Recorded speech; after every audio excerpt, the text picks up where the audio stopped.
Friends, आज अपन पढ़ने जा रहे हैं कि कई एनिमल्स हैं, उनको अपन अलग अलग फेमस नाम से पुकारते जाते हैं। जैसे पुर्तगाल का युद्ध सैनिक है, समुद्री पंका है, समुद्री पेन है। तो ऐसे कौन कौन से एनिमल है जो प्रोटोजोआ, पोरीफेरा और सिलेंड्रेट के एनिमल है, जिनको अपन पर्टिकुलर एक स्पेसिफिक नाम से जानते हैं, उनके बारे में आज अपन पूरा विस्तार पूर्वक पढ़ेंगे। तो सबसे पहले अपन शुरू करते हैं प्रोटोजोआ फाइलम के एनिमल्स। प्रोटोजोआ में पहला एनिमल्स आता है जियार्डिना। जियार्डिना को क्या बोलते हैं? Grand old man of intestine. इसको इसलिए कहते हैं क्योंकि इसकी जो आकृति की बात करें तो इसकी आकृति है वो क्या होगी, इसमें दो इस टाइप से न्यूक्लियस होंगे और जो कोई आदमी है मुंह लटका हुआ है और उदास है, उस टाइप का इसका मतलब आकृति दिखती है। इसलिए इसको क्या बोल दिया जाता है? Grand old man of intestine. और इसको इंटेस्टाइन इसलिए बोला जाता है ग्रैंड ओल्ड, तो क्या हुआ कि इसके फेस है जो कि दुखी आदमी या बूढ़े आदमी की चेहरे की तरह होता है। और यह क्या होता है? इंटेस्टाइनल पैरासाइट होता है। कहने का मतलब क्या है? आंतर परजीवी होता है, जिसकी वजह से इसको क्या बोल दिया? Grand old man of intestine. फिर आता है एक्टिनोफायरस। एक्टिनोफायरस को क्या बोलते हैं? सन एनिमल्स बोलते हैं। ऐसा इसलिए बोलते हैं क्योंकि इसके जो इसकी बॉडी है ये क्या होती है? निडल लाइक इसके ऊपर है। इस टाइप से मान लो कि ये बॉडी है, इसके ऊपर ऐसे निडल लाइक प्रोजेक्शन निकले हुए होते हैं, जिसको क्या बोलते हैं? एक्सोपोडिया बोलते हैं। और ये एक्सोपोडिया है, ये ऐसे दिखता है कि जो ऐसे ये मान लो सन है और इससे जैसे किरण निकल रही है, वैसे भी इसमें एक्सोपोडिया निकले हुए होते हैं। तो इसको क्या बोलते हैं? सन एनिमल्स। ठीक है, तो कहने का मतलब क्या हुआ? सूर्य से आने वाली प्रकाश की किरणों के समान इसकी आकृति दिखती है, किसकी? एक्सोपोडिया की। तो ओवरऑल मिला के इस एनिमल को क्या बोला जाएगा? सन एनिमल्स बोला जाएगा। अगला एनिमल है पैरामीशियम। इसको क्या बोलते हैं? Sleeper animals. इसको क्या इसलिए बोलते हैं, जैसे इसकी आकृति है वो चप्पल या मानव के जूते के समान मिलती जुलती होगी, इसलिए इसको क्या बोलते हैं? स्लीपर एनिमल्स बोलते हैं। ठीक है, अगला एनिमल है वर्टिसेला, जिसको क्या बोलते हैं? Bell animals. जैसे आप लोग सब मंदिर गए होंगे, मंदिर में क्या है, इस टाइप से जो घंटा लटका हुआ होता है, वैसी इसकी आकृति होती है, जिसको इसलिए हिंदी में क्या बोलते हैं? घंटी नुमा जीव बोलते हैं। तो इसकी बनावट कैसे हो गई? एक धागे से लटकी हुई उल्टी घंटी जैसी दिखती है, इसलिए इसको क्या बोल दिया है? बेल एनिमल्स बोला गया है। फिर अगला आता है पिलियोमिक्सा प्लाउट्रिस्ट। ये क्या है? इसको गेंट अमीबा के नाम से भी बोला जाता है, या इसको बोले अपन लार्जेस्ट फ्रेश वाटर प्रोटोजोआ। आपसे ये पूछ लिया जाए कि वर्ल्ड में सबसे लार्जेस्ट प्रोटोजोआ का नाम क्या है, तो वो क्या हो जाएगा? पिलियोमिक्सा प्लाउट्रिस है। इसकी जैसे साइज की बात करें तो लगभग 5 mm तक पहुंच जाती है, और इसको अपन विदाउट माइक्रोस्कोप के अपन नेक्ड आई से देख सकते हैं। तो यह है लार्जेस्ट प्रोटोजोआ। तो अभी अपन ने 5 प्रोटोजोअन के बारे में इम्पोर्टेंट फैक्ट थे या इंटरेस्टिंग फैक्ट थे, उनके बारे में बात की है। अगला एनिमल आता है किलियोना पटेरा। ये इसको क्या बोलते हैं? न्यूट्रॉन कप स्पंज बोलते हैं। ये ऐसे कप लाइक स्ट्रक्चर का होता है पूरा का पूरा।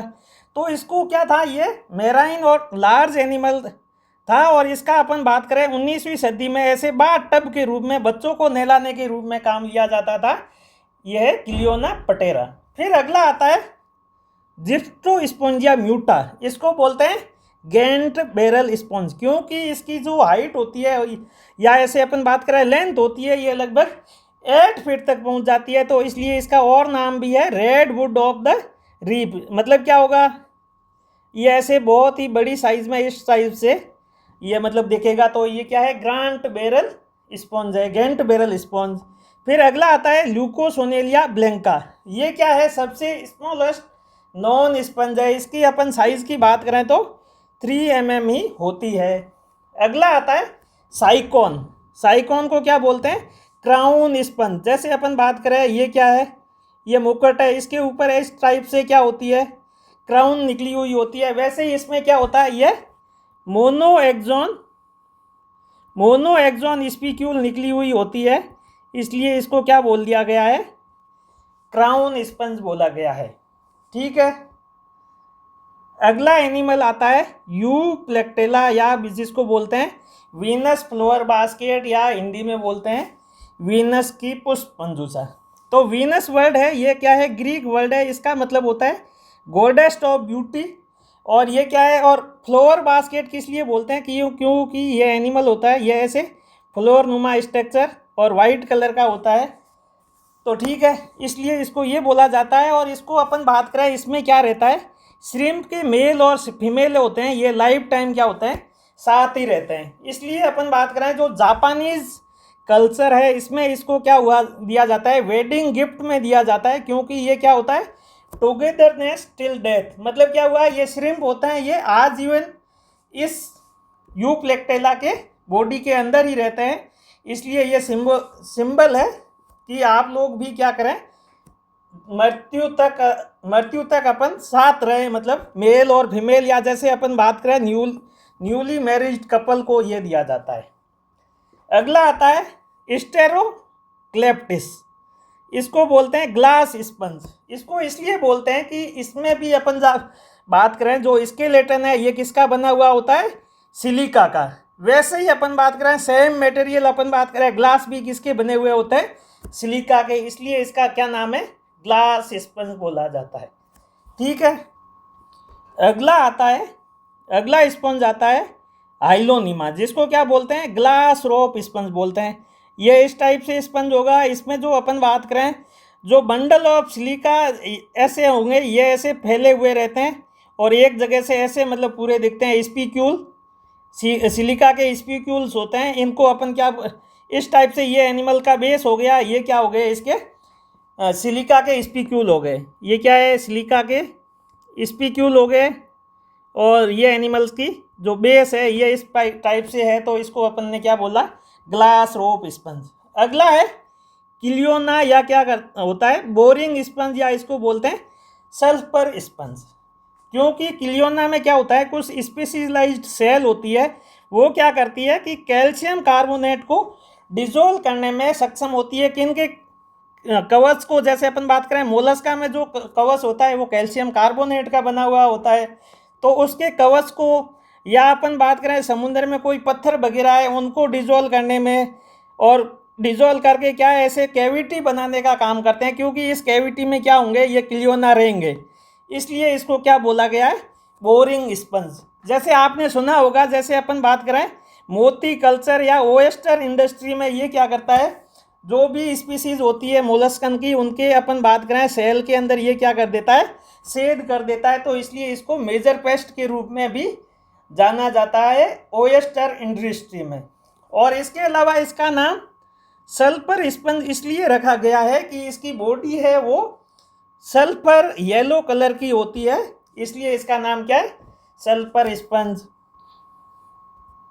अगला आता है पटेरियन।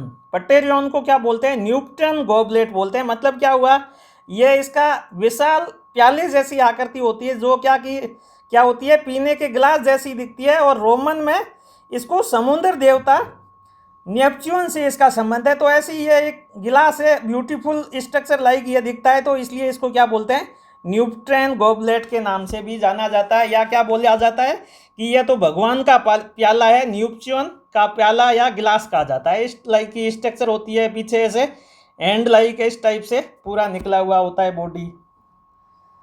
अगला आता है चिलियाना।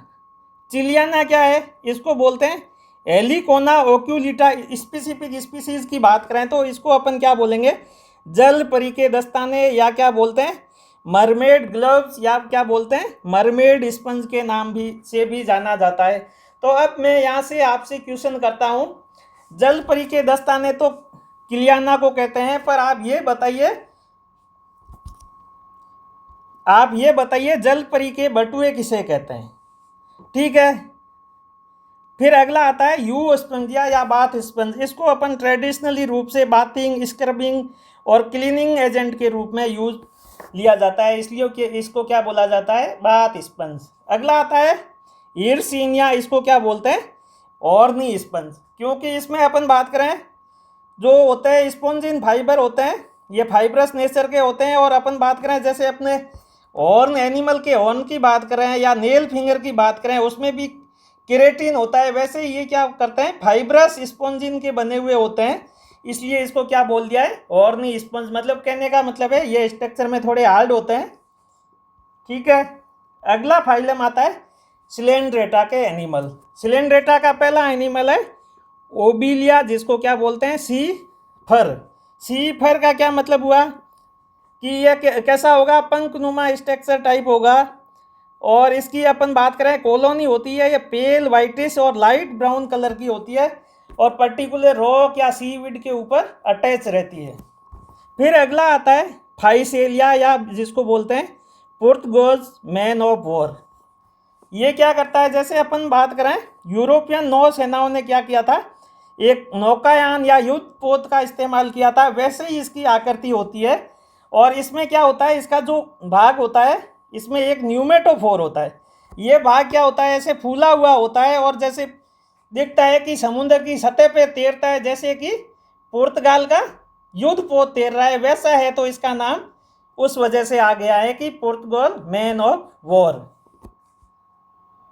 अगला आता है हाइड्रेक्ट्रिनिया। हाइड्रेक्ट्रिनिया को क्या बोलते हैं, हेजोग या हाइड्रोइड बोलते हैं। हेजोग देखा हुआ होता है, जिसको अपन बात करें हेजोग की बॉडी पे भी ऐसे पूरे के पूरे स्पाइन होते हैं, वैसे ही इसकी बॉडी के ऊपर भी स्पाइन होते हैं और हेजोग जैसा ये दिखता है, इसलिए इसको क्या बोला है, हेजोग हाइड्रोइड। अगला आता है वेलेला। वेलेला को अपन बात करें जैसे छोटी नाव होती है, पानी के अंदर नहीं तैरती है, वैसे ही ये दिखता है, इसके लिए इसका नाम है by the wind sailor, purple sail या लिटिल सेल के नाम से जाना जाता है। अगला आता है साइनिया। साइनिया को क्या बोलते हैं, सी ब्लबर या सन जेली बोलते हैं, ठीक है। ऐसा इसलिए बोलते हैं क्योंकि इसका शरीर होता है ये मोटा होता है, जेली के समान होता है, जो दिखने में एक वसा के बड़े गोले जैसा लगता है। और सन जेली इसलिए नाम दिया जाता है क्योंकि यह ऐसे पूरा का पूरा उतले जो तटीय क्षेत्र है उसमें ऐसे चमकता रहता है कि पूरा का पूरा, तो इसलिए इसका नाम क्या है, सी ब्लबर या सन जेली के रूप में जाना जाता है। अगला आता है, अगला एनिमल है सिरेप्टिस। सिरेप्टिस को इसलिए कहा जाता है, इसको क्या बोलते हैं, सी मोनेस्टर, सी वेस्प या समुद्री राक्षस, क्योंकि यह दिखने में क्या होता है, इसका भयानक या टेरिफाइंग होता है। और ग्रीक पौराणिक कथाओं में इसको एक भयानक आकृति के रूप में देखा जाता था, क्योंकि पौराणिक कथाओं में एक भयानक आकृति के रूप में जिक्र किया जाता है, इसलिए इसको भी ये दिखने में थोड़ा क्या होता है, डरावना होता है, इसलिए इसको क्या बोलते हैं, समुद्री राक्षस या सी मोनेस्टर बोलते हैं। फिर मैट्रिडियम को क्या बोलते हैं, सी एनीमोन बोलते हैं। फिर अपन बात करें मेड्रीपोरा को क्या बोलते हैं, हॉर्नी कोरल बोलते हैं, क्योंकि अपन बात करें स्टेक के जैसे एंटलर होते हैं, ब्रांचेज इस टाइप से, जैसे अपन बात करें वैसे ही इसमें अपन बात करें जो इसका स्केलेटन है उसमें क्या निकली हुई होती है, ब्रांचेज निकली हुई होती है, इसलिए इसको क्या बोलते हैं, हॉर्नी कोरल बोलते हैं। अगला आता है फंजिया। फंजिया को क्या बोलते हैं, स्टोनी कोरल, क्योंकि यह किस ऑर्डर का है, स्क्लेरेटिना ऑर्डर का है। और इसका स्केलेटन है ये हार्ड होता है, सॉलिड एक्सोस्केलेटन का बना हुआ होता है, कैल्शियम कार्बोनेट का। हार्ड होने की वजह से इसको क्या बोल दिया, स्टोनी कोरल। अगला आता है एस्टीरिया। एस्टीरिया के अपन बात करें, इसकी बॉडी की बात करें तो ये ऐसे स्टार शेप नुमा बॉडी होती है, इसलिए इसको क्या बोल दिया है, स्टार कोरल के नाम से जाना जाता है। फिर अगला आता है मैंड्रीना। मैंड्रीना को क्या बोलते हैं, ब्रेन कोरल बोला जाता है। ऐसा इसलिए बोला जाता है कि अपन बात करें ब्रेन में अपन ब्रेन को ओपन करके देखें तो ऐसे मतलब स्ट्रक्चर दिखती है, तो वैसे ही इसमें अपन बात करें रिड्स और वेली लाइक स्ट्रक्चर दिखती है, जैसे ह्यूमन में दिखती है वैसे ही इसके आकृति होती है, तो इसलिए इसको क्या बोल दिया जाता है, ब्रेन कोरल के नाम से बोला जाता है। अगला एनिमल आता है एल्काइनियम। एल्काइनियम को क्या बोलते हैं, डेड मैन फिगर, क्योंकि इसकी जो शाखाएं होती है ये क्या होती है, मोटी होती है और इस टाइप से पूरी की पूरी निकली हुई होती है। जैसे अपन बात करें इसके बॉडी का कलर भी मोस्टली क्या होता है, पीला होता है, और मरे हुए अंगुलियां, जैसे अपन बात करें आदमी की अंगुलियां होती है वैसे ही इसकी स्ट्रक्चर होती है, इसलिए इसको क्या बोला जाता है, डेड मैन फिंगर बोला जाता है। अगला आता है कोरेलियम। कोरेलियम को क्या बोलते हैं, रेड कोरल बोलते हैं, क्योंकि इसके स्केलेटन का कलर कैसा होता है, रेड या पिंक ऑरेंज कलर का होता है, और ये किसका बना हुआ होता है, कैल्शियम कार्बोनेट और मैग्नीशियम का बना हुआ होता है। अगला एनिमल आता है ट्यूबीफोरा, जिसको क्या बोलते हैं, ऑर्गन पाइप कोरल। इसकी अपन बात करें, स्केलेटन है ये पूरा का पूरा इस टाइप की छोटी छोटी नलियों का पूरा ऐसे बंडल नुमा स्ट्रक्चर से बना हुआ होता है, तो इसलिए इसको क्या बोलते हैं, ऑर्गन पाइप कोरल। तो इसका कहने का मतलब क्या है, शरीर कठोर कैल्शियम कार्बोनेट की कई समांतर सीधी नलियों का बना हुआ होता है। इस टाइप से नलियाँ होती है, आपस में अटैच होती है, उनसे मिलके बना हुआ होता है। अगला आता है हेलियोफोरा। हेलियोफोरा को क्या बोलते हैं, ब्लू कोरल, क्योंकि इसके जो बॉडी का स्केलेटन का कलर है ये कैसा होता है, ब्लू कलर का होता है, इसलिए इसको क्या नाम दिया है, ब्लू कोरल। अगला आता है गोरगोनिया या सी फैन। पहले अपन बात करें जब लाइट नहीं थी तो घरों में इस टाइप से जो हाथ वाली पंखी होती थी उस टाइप से इसकी आकृति होती है, तो इसलिए इसको क्या नाम दिया गया है, सी फैन। अगला आता है पेनेटुला या सी पेन या सी फीडर। पुराने समय में क्या था, इस टाइप से अपन बात करें लिखने के लिए किसी बर्ड्स की पंख का उपयोग किया जाता था, कि यह तो इसका पॉइंटेड हो गया, यहाँ से लिखने का काम किया जा रहा है, ये पीछे यहाँ से पकड़ने का काम में लिया जाता था, तो किसी बर्ड्स की पंख नुमा आकृति है, इसलिए इसको क्या बोला जाता है, सी पेन या सी फेदर। अगला आता है विर्गुलेरिया। विर्गुलेरिया को बोला जाता है वॉकिंग स्टिक। जैसे अपन बात करें अपने ओल्ड मैन होते हैं, ये चलने के लिए एक टाइप की अपन बात करें लकड़ी का इस्तेमाल करते हैं, वो क्या होती है, या पीछे से क्या होती है, इस टाइप से मुड़ी हुई होती है, वैसे ही इसकी बॉडी का शेप है, इसलिए इसको क्या बोलते हैं, वॉकिंग स्टिक। अगला आता है रेनेलिया, इसको बोलते हैं सी पेंसी। तो इसके बॉडी का कलर अपन बात करें कलर और आकृति की, तो हार्ट शेप और वॉयलेट पर्पल कलर की होती है। किससे मिलती है, गार्डन पेंसी फ्लोर से मिलती है, तो इसलिए इसका नाम भी क्या हो गया, रेनिलिया का सी पेंसी। और अगला आता है ओरिलिया, या जिसको बोलते हैं जेलीफिश। जेलीफिश इसलिए बोलते हैं, इसकी बॉडी होती है ये सॉफ्ट होती है, जेल लाइक होती है, और इस टाइप से अम्ब्रेला शेप की होती है। और इसमें अपन बॉडी के कंपोजिशन की बात करें तो इसमें लगभग 95% क्या होता है, वाटर होता है, या ऐसे बात करें कि एक जेली कैसी होती है वैसा का पूरी बॉडी होती है, इसलिए इसको क्या बोलते हैं, ओरिलिया को जेलीफिश। Thank you. अच्छा लगे तो लाइक शेयर कमेंट ज़रूर करें। अगले वीडियो में मिलते हैं। इससे आगे जो भी एनिमल्स के कॉमन नेम है उनके बारे में अपन 1 by 1 स्पेसिफिक कैरेक्टर के बारे के साथ साथ पढ़ते हुए आगे अपन डिस्कस करेंगे। Thank you.